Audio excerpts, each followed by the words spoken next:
قرآن پتہ ہے قیامت کے دن کیسے کام آئے گا؟ بہت ساری چیزوں سے دوستی لگائی ہوئی ہے لوگوں نے. پوچھو کیا ہابی ہے؟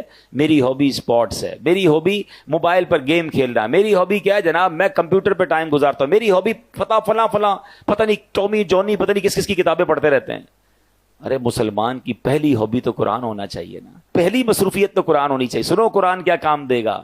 اللہ کریم کے نبی علیہ الصلوۃ والسلام نے فرمایا جو بندہ دن اور رات میں قرآن کریم کی تلاوت کرتا ہے, ایسی روٹین بنائیں کہ کام پر جانے سے پہلے کچھ قرآن پڑھ کے جائیں, گھر آئیں تو سونے سے پہلے کچھ قرآن پڑھ لیں. اللہ کرے صبح سورہ یاسین پڑھ کے جائیں, رات سورہ ملک پڑھ لیا کریں. سنیے نبی پاک فرماتے جو بندہ دن اور رات میں قرآن پڑھتا ہے اور قرآن کے حلال کو حلال اور حرام کو حرام جانتا ہے, اللہ پاک فرشتوں کو اس کا رفیق یعنی اس کا ساتھی بنا دیتا ہے. جب قیامت کا دن ہوگا بندے کے لیے اللہ کی بارگاہ میں دلائل دے گا.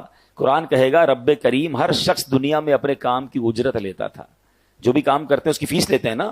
قرآن کہے گا یا اللہ ہر شخص دنیا میں اپنے کام کی اجرت لیتا تھا, مگر فلاں شخص دن اور رات میں مجھے پڑھتا تھا, میری تلاوت کرتا تھا, میرے حلال کو حلال اور حرام کو حرام جانتا تھا.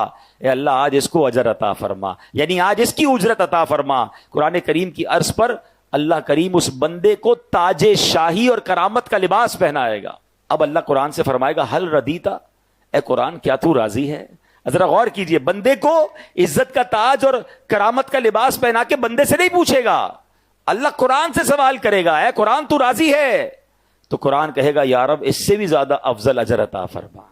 اب اس بندے کو بادشاہت اور سبحان اللہ جنت کی نعمتیں عطا کی جائیں گی, یعنی عطا کیا جاتا رہے گا.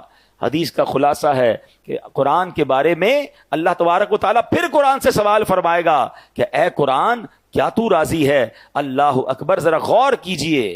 اور پھر ایک وقت آئے گا کہ قرآن کہے گا یا اللہ میں راضی ہوں. اب بتائیں دوستی کس سے کرنی چاہیے, ساتھ کس کا ہونا چاہیے؟